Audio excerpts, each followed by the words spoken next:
Et voilà. Bonjour à tous, bienvenue à ce nouveau webinaire de Officeni et de l'UNED. Euh, Aujourd'hui, nous avons Marie qui va nous faire une petite intervention avec Stéphane et le dirigeant d'Officeni, Stéphane Malherbe. Donc Stéphane, si tu veux commencer. Merci pour cette subtile transition, Eugénie. Bonjour à toutes et à tous.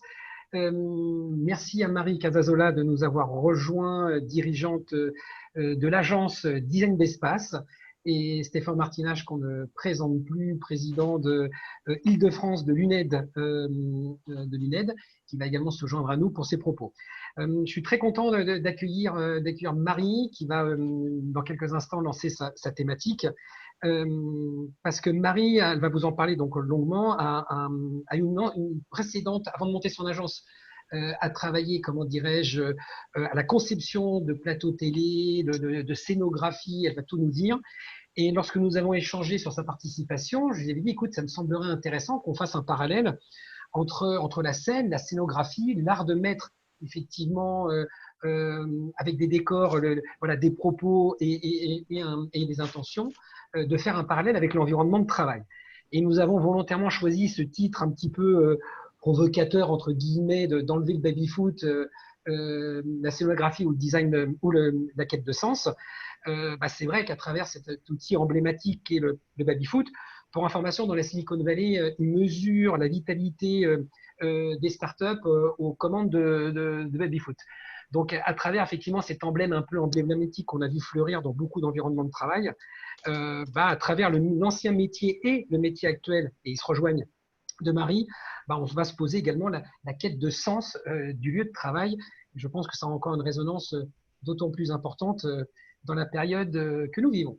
Marie, merci de nous avoir rejoints. Comme disait un célèbre présentateur télé, c'est à vous. Merci Stéphane, merci pour l'invitation. Bonjour à tous.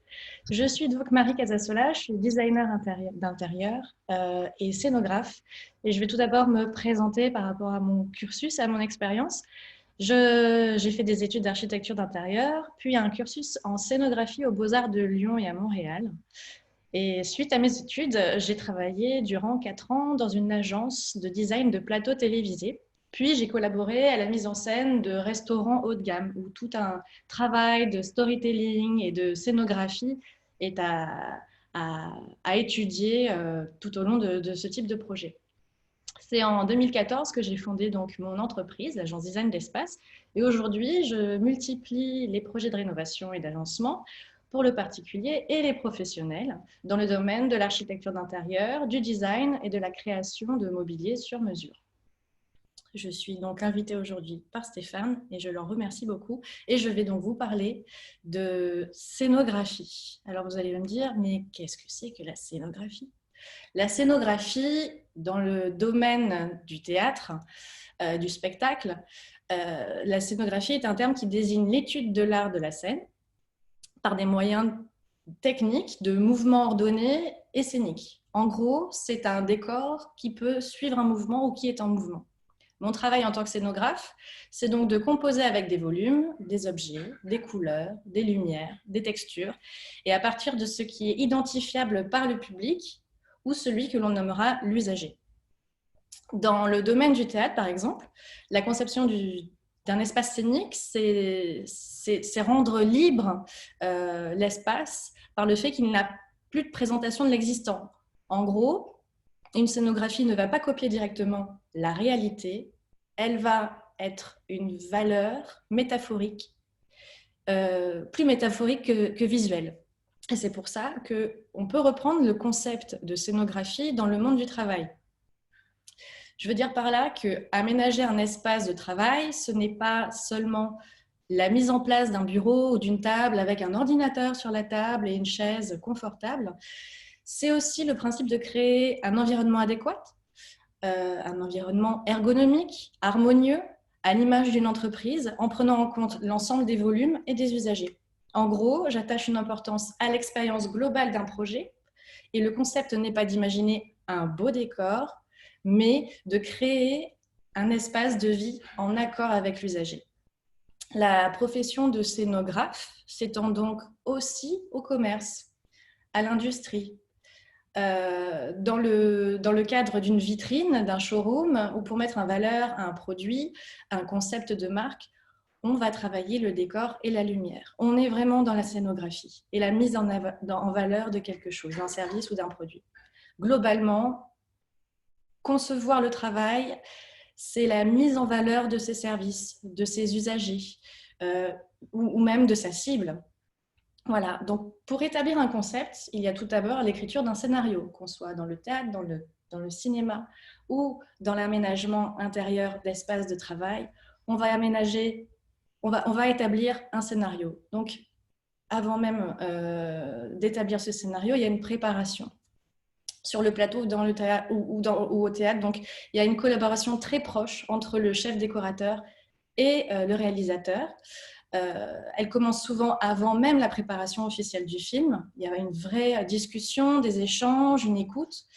Moi, pour ma part, lorsque je travaille avec mes clients, la première étape est d'être donc à l'écoute de ce client. Quand le client souhaite réinventer son lieu de travail, nous allons travailler toujours dans l'idée d'un scénario. Et je vais donc l'interroger, lui poser une liste de questions auxquelles il devra me répondre pour m'indiquer et me diriger vers les bonnes voies afin que je trouve les solutions à ces problématiques.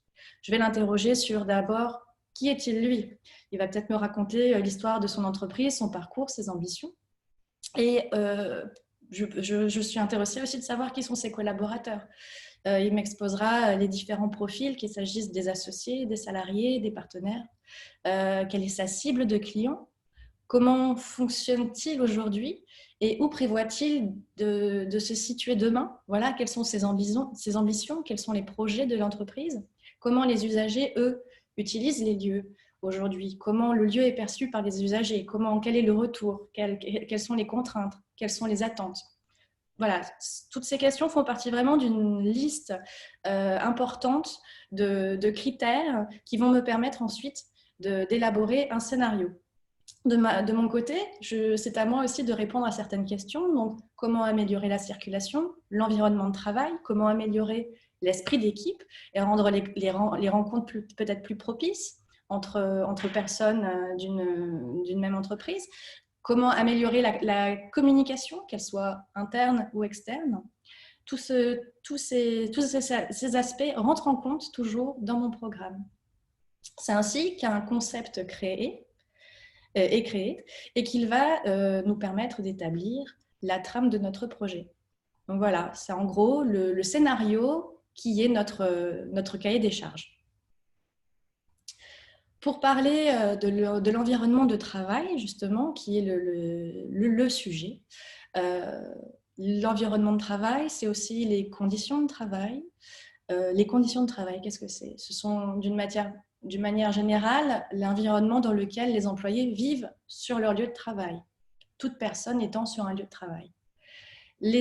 C'est l'ensemble des facteurs sociaux, psychologiques, environnementaux, organisationnels et physiques qui va caractériser un environnement de travail pour le salarié. En tout cas, pour la personne usagère de l'espace de travail. Aujourd'hui, nous avons compris qu'offrir de bonnes conditions de travail, c'est aussi un vrai atout pour les entreprises. On parle de productivité, de confort, de réduction du stress, ce qui n'est véritablement pas négligeable. Et que, en gros, ce sont les enjeux qui font partie du scénario aussi. Voilà, ça fait partie de nos nouveaux cahiers des charges. Il ne s'agit pas seulement de placer le baby-foot, on en revient toujours au baby-foot. Il ne s'agit pas de placer le baby-foot dans une pièce pour que les collègues se dégourdissent les jambes et se retrouvent entre midi et deux.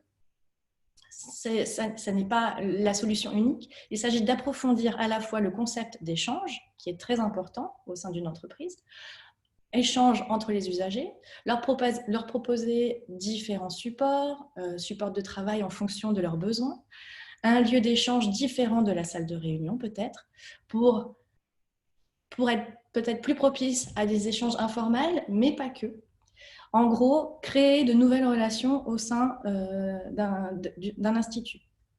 La scénographie, dans le monde du travail, c'est aussi travailler la circulation, la signalétique, guider l'usager, les usagers internes mettre en valeur les usages internes spécifiques à un service, réinventer les codes peut-être, tout un tas de spécificités par rapport à un service donné. Et tout cela rentre dans le domaine de la mise en scène et la scénographie pour améliorer toujours l'environnement.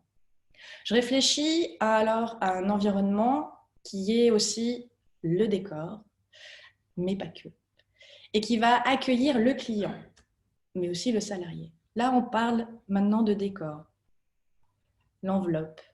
Et le décor, finalement, qu'est-ce que c'est? Le décor dans le domaine du théâtre, décor qui est quasi synonyme de décoration, c'est ce qui va habiller, décorer une pièce dans un édifice ou une scène de théâtre qui rapporte l'image d'un lieu. Voilà, on nous situe par rapport à un décor.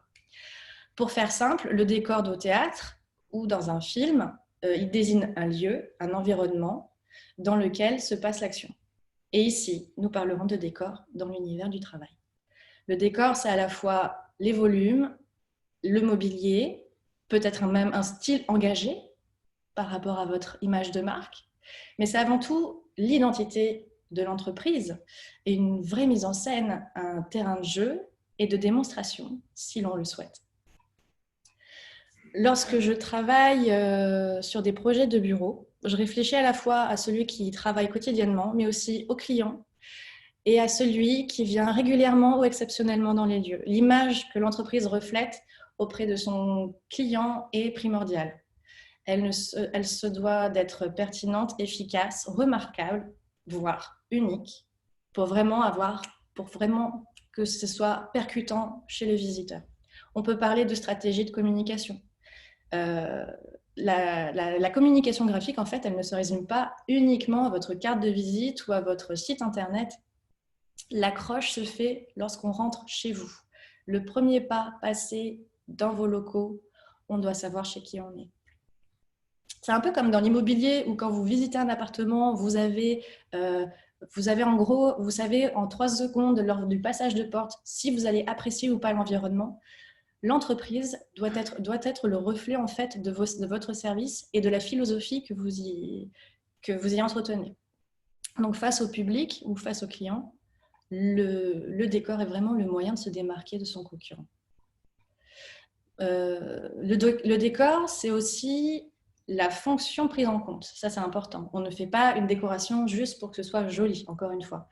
Je prends vraiment en compte le besoin de l'usager et c'est pour ça que je vais proposer peut-être pour certains projets des meubles sur mesure pour répondre à un besoin spécifique, à une fonction spécifique souhaitée et toujours dans l'idée d'améliorer les usages. Pour améliorer les usages, on peut aussi penser par exemple à la domotique. La domotique, qu'est-ce que c'est? C'est l'automatisme de certaines fonctions. J'ai l'exemple d'un client pour lequel j'ai travaillé, une société qui se voulait être à la page des nouvelles technologies. Et il s'agissait en gros d'une demande à la fois en termes de confort de l'usager, mais aussi un vrai moyen audacieux de démonstration auprès de leurs clients. Nous avons donc intégré dans une grande table de réunion des écrans escamotables totalement dissimulés dans le plan de travail à l'aide d'une télécommande. Tic. Un petit bras se lève, des volets de table se soulèvent et apparaissent des écrans depuis notre table de réunion. Il s'agit en fait, dans ce cas, d'offrir une nouvelle fonction à mon bureau, à ma table de réunion ici, mais aussi un moyen d'épater mon client. Voilà, c'est la petite astuce où le client se souviendra de la démonstration qu'il a vue dans la journée. En gros, ici, c'était vraiment le principe de créer une mise en scène. La mise en scène que l'on va créer dans votre espace de travail, dans vos locaux, il s'agit en gros d'anticiper des comportements, de créer un intérêt, une surprise et de provoquer en gros une interaction qui est vraiment le but afin de créer des échanges entre les personnes, qu'il s'agisse des échanges d'une équipe en interne ou de créer un échange avec le client. Voilà. Vous me direz, mais pourquoi faire appel à un designer scénographe? Eh bien, aujourd'hui, mon travail, c'est justement d'apporter toutes ces réflexions et un nouveau sens aux usagers et à leurs pratiques. Plus particulièrement dans cette nouvelle ère dans laquelle il faut mixer entre précautions sanitaires, télétravail, communication et avant tout conserver le lien qui n'est pas toujours évident en ces temps. Donc, donner du sens à l'environnement de travail, valoriser votre entreprise et ceux qui participent à son développement est le but, et le but recherché par la scénographie. On parle aujourd'hui de différents concepts de travail en entreprise. On a le flex office ou bureau flexible qui désigne l'absence de poste de travail attitré. Et à chaque salarié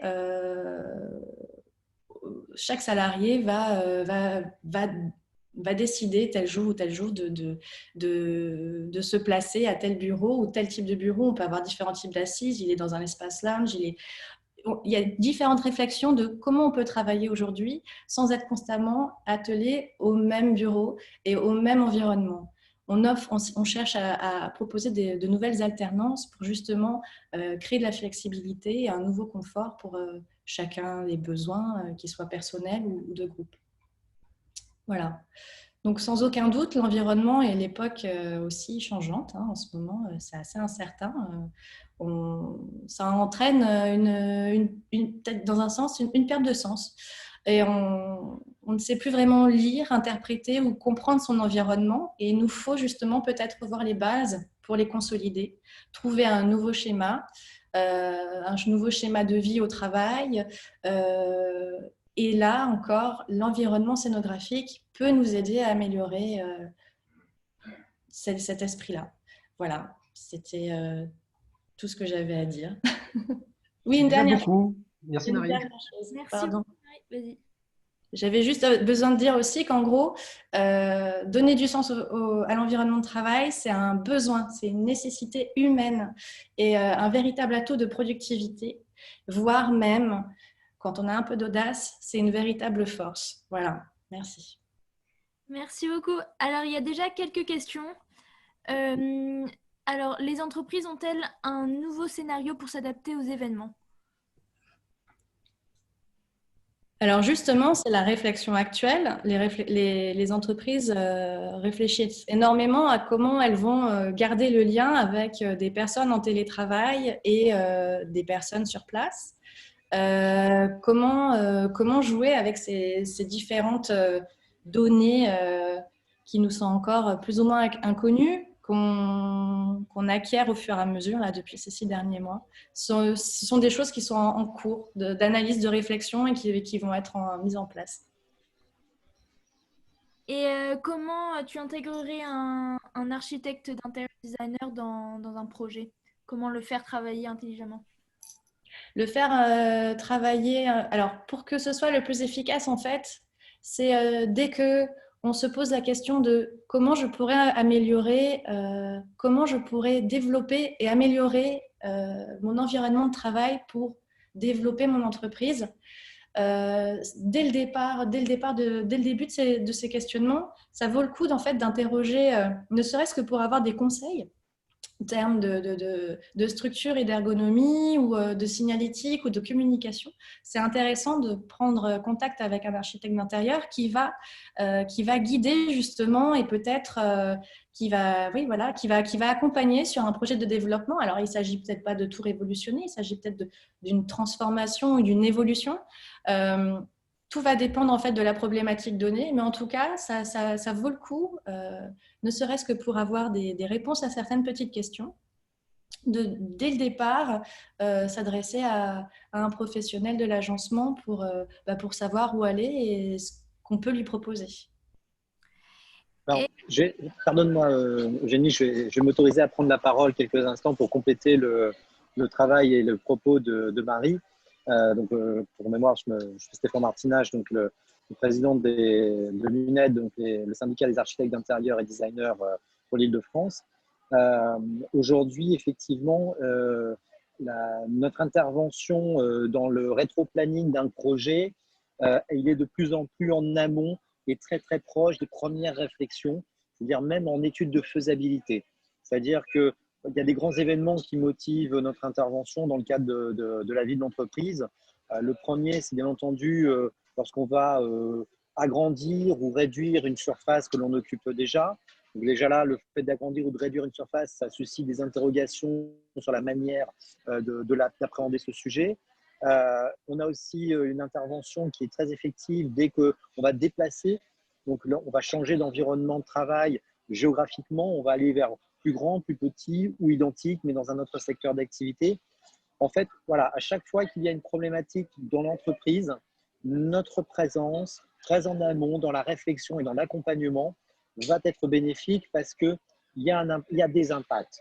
On l'a vu dans le premier cas de figure, si on réduit ou on augmente la surface, c'est soit pour réduire les effectifs ou pour maintenir le même nombre d'effectifs dans le cadre d'une réduction. Ça se travaille, ça se pense. Et il va falloir aussi accompagner les collaborateurs dans ce changement. Et c'est là où bon nombre de nos cabinets, nos agences ont cette double, triple compétence, voilà, comme l'a présenté Marie. C'est tout simplement la partie intégration de plusieurs compétences. Chez Marie, on a l'architecture d'intérieur, on a la scénarisation et on a la communication. Pour d'autres, on a aussi l'ingénierie du transfert, c'est-à-dire vous accompagner à tout déménager d'un point A à d'un point B et d'organiser ce déménagement. Et puis, vous avez aussi des gens qui sont en compétence pour vous accompagner dans la réflexion de gestion du changement auprès des collaborateurs. Voilà. Je voulais juste repositionner ça. C'est vraiment notre métier.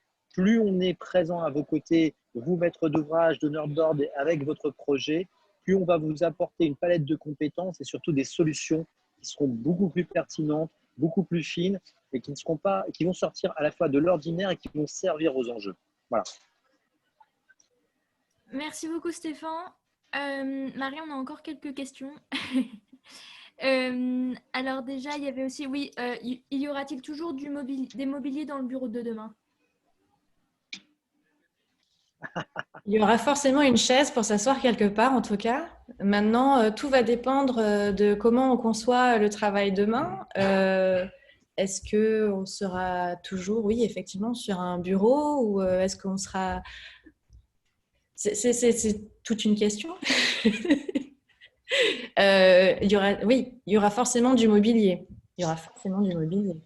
On ne peut pas vivre sans mobilier et sans outils de fonction.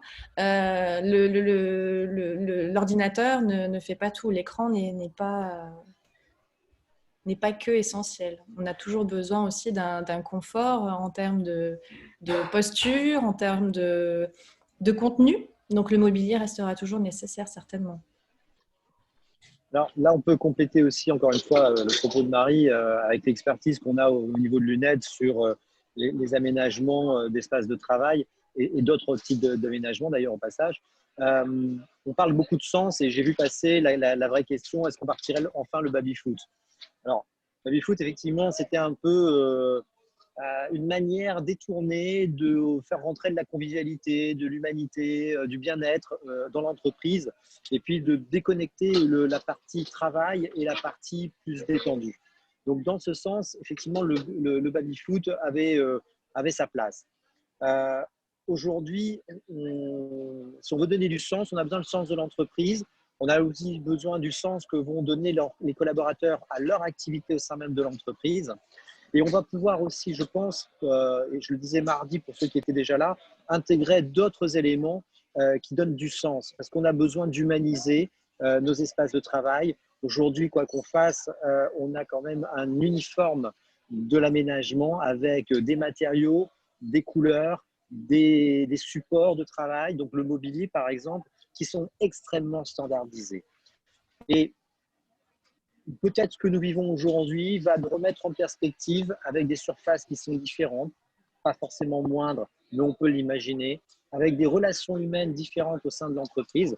Comme l'a dit Marie, le fait de faire du flex-office, ça veut dire qu'on ne sera pas tous les jours au même endroit, au même moment. On n'aura peut-être plus de bureau à soi attitré.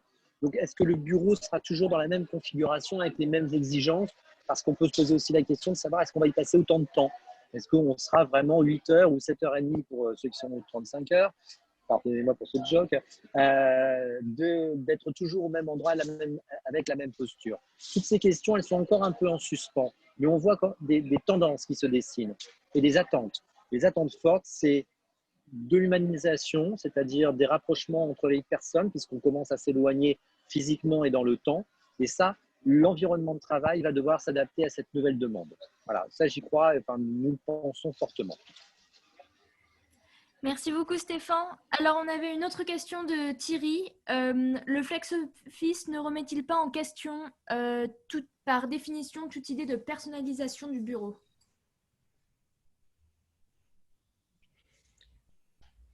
Tout dépend ce qu'on attend d'un bureau. Est-ce qu'un bureau, c'est une table, une chaise, effectivement, et pour poser son ordinateur avec la photo de ses enfants? Ou est-ce que le bureau de demain, c'est aussi offrir un nouveau confort et en fonction du travail qu'on a à faire, est-ce que le bureau, c'est pas plutôt être à la fois dans un canapé et et travailler en échangeant avec ses collègues? Est-ce qu'à un moment donné, c'est pas s'offrir une nouvelle opportunité que de travailler en terrasse ou dehors?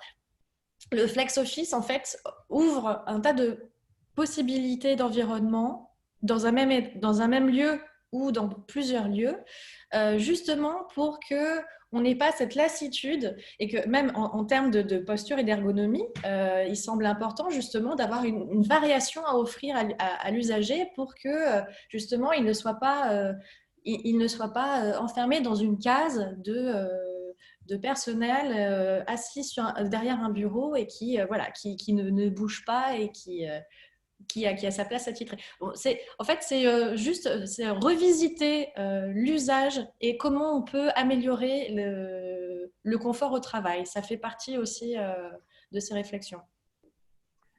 Si je peux me permettre un petit complément, parce que, excuse-moi, Génie, j'ai pas trouvé comment lever la main avec. Pourtant, tu l'as expliqué au début, mais je ferai mieux pour le prochain webinaire, promis. Et en plus, tu l'expliques à chaque fois. J'ai pas, En plus. voilà, je suis pas excusable.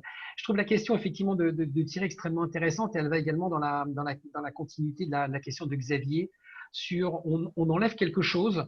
Un baby-foot, on enlève effectivement donc une personnalisation du bureau avec le flex office.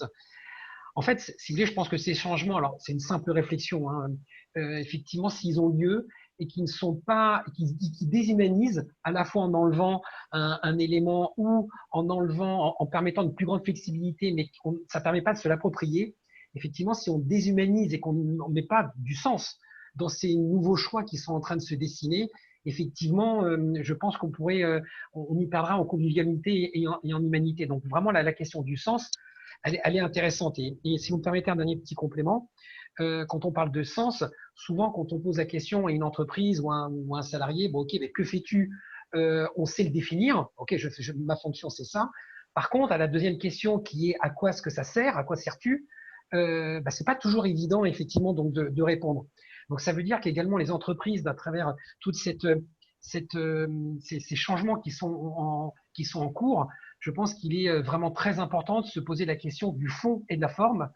Oui, au baby-foot, pardon, mais si il n'y a que des CDD ou des alternants et que les collaborateurs travaillent 40 heures par jour, on ne manie pas le fond et la forme. Donc, je pense que cette période-là a cette vertu, je trouve, de nous interroger depuis maintenant, là, c'est le 6e ou 7e webinaire que l'on fait. Et après, on a toujours un petit peu cette thématique, effectivement, du sens qui revient, en tout cas dans ma perception. Et je pense que voilà, il est temps d'allier à travers tous ces choix le fond et la forme, parce que s'il y a le fond, à la limite, la forme, ça demande à s'adapter, mais ça devient une moindre conséquence. Par contre, s'il faut faire des nouveaux choix et qu'il n'y a pas de forme et que ça déshumanise, à suivre. Merci beaucoup Stéphane. Alors on avait une dernière question pour Marie. Y a-t-il des architectes d'intérieur qui s'occupent aussi de la communication? Oui, l'architecte d'intérieur, en fait, dans le sens où il travaille le scénario en étroite collaboration avec son client, il réfléchit de A à Z. C'est-à-dire comment améliorer, en gros, comment améliorer l'espace en termes de communication, mais aussi si cet espace dépend d'une stratégie graphique, d'une charte graphique, on va travailler en étroite collaboration avec un graphiste peut-être, qui a déjà travaillé ou qui va travailler sur justement tout le scénario qu'on aura établi afin de communiquer et que l'espace soit raccord à l'identité visuelle de l'entreprise. je vais peut-être m'inspirer des couleurs d'un logo, ou je vais peut-être justement créer un logo en fonction des couleurs de l'entreprise. Mais en tout cas, il y a un lien étroit entre les deux qui est vraiment nécessaire pour qu'on ait une vraie cohérence en termes de réalisation et de communication. Voilà, c'est une globalité en fait. Un pack. Merci beaucoup, Marie. Je crois qu'on a fait le tour des questions. N'hésitez pas, donc si maintenant vous voulez prendre la parole n'hésitez pas à lever la main. Donc c'est dans les participants, c'est en bas de la liste des participants. Voilà, Stéphane. Il me semblait bien que tu l'avais pas dit, c'est pour ça. Mais voilà, c'est pour ça que j'ai pas trouvé. Ou à poser plus de questions dans le chat. Mais Stéphane ou Stéphane, si vous avez une remarque. Non, je vais faire une mini conclusion et après je laisserai bien entendu Stéphane et Marie conclure. Juste effectivement donc pour vous remercier encore une fois voilà, de votre participation. Nous sommes à disposition si vous avez des besoins effectivement liés à votre environnement de travail. Stéphane, un petit mot de conclusion avant de laisser le dernier mot à Marie. Oui, bien sûr, merci, comme d'habitude.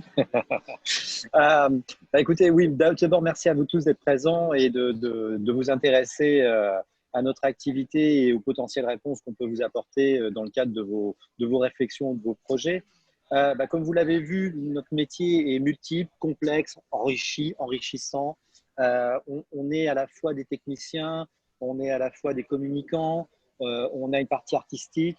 On a du juridique aussi parce qu'on a des règles, on a plein de choses à respecter dans notre métier.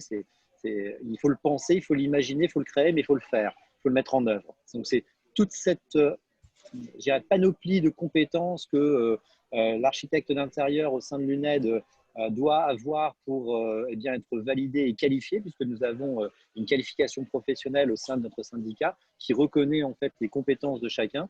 C'est cette qualification que vous allez pouvoir aussi obtenir, vous, en tant que maître d'ouvrage, avec des maîtres d'œuvre, des architectes d'intérieur compétents. Pour le sujet qui nous occupe aujourd'hui, avec cette remise en question du baby-food, vous l'avez compris, et comme l'a dit à la fois Marie et Stéphane, il y a une vraie remise en question de la forme uniquement. Elle n'est qu'à la limite de la partie visible de l'iceberg. Le plus important aujourd'hui est le fond, c'est la réflexion, c'est la quête de sens, à la fois pour l'entreprise, où elle va, comment elle veut y aller et qu'est-ce qu'elle veut faire demain ou aujourd'hui. Et puis, c'est aussi pour le collaborateur, on pense beaucoup à lui parce que c'est le client final utilisateur et il a deux postures, soit de s'épanouir dans un environnement qui lui plaît bien, dans lequel il est en termes de bien-être émotionnel, confortable aussi en termes d'ergonomie, ou il le subit et auquel cas, il y a beaucoup moins d'attractivité. Concrètement, on travaille beaucoup avec les entreprises dans le cadre des aménagements sur des sujets tels que l'attractivité, rendre l'entreprise attractive par un certain nombre d'éléments dont on vient de citer tout au long de cette présentation les thématiques, et puis aussi par la rétention, c'est-à-dire que quand on a des bons collaborateurs, on préfère éviter qu'ils soient tentés d'aller voir ailleurs si l'herbe ne serait pas plus grasse et plus verte. Donc, notre métier contribue aussi aux enjeux de nos clients en termes de management, de ressources humaines et de performance. Voilà, je voulais le préciser parce que ce n'est pas forcément visible au premier coup d'œil, mais ça fait partie de notre travail. Je passe maintenant la parole à Marie qui va pouvoir faire une très belle conclusion comme elle a l'habitude de le faire. Merci Stéphane. Je crois que tu as un peu tout dit. Juste pour revenir. Non, voilà, il ne faut pas négliger en fait l'environnement dans lequel on se situe. Il ne faut pas négliger l'environnement de ses collaborateurs et il ne faut pas négliger l'environnement de communication. Voilà, c'est toute une globalité. C'est à la fois un aspect humain et en même temps, c'est vraiment, comme le dit Stéphane, c'est un aspect stratégique d'attraction qui est nécessaire de travailler pour vraiment pour en recueillir les fruits qui généralement sont plutôt présents une fois qu'on a travaillé tout cet ensemble voilà, de questionnements et de besoins.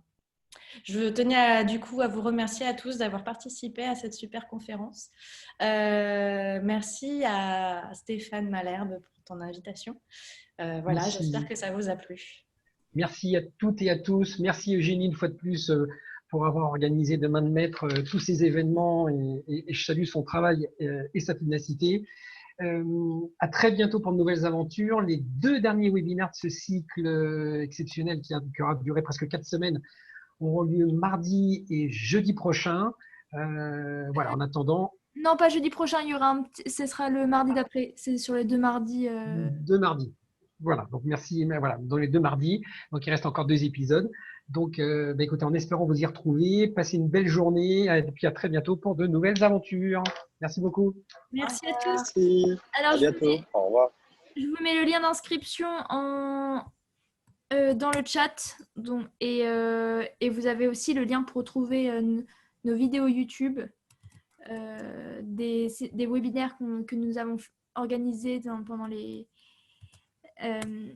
pendant les semaines précédentes et entre autres avec 2 webinaires de Stéphane. Si vous voulez en voir plus de Stéphane, vous pouvez.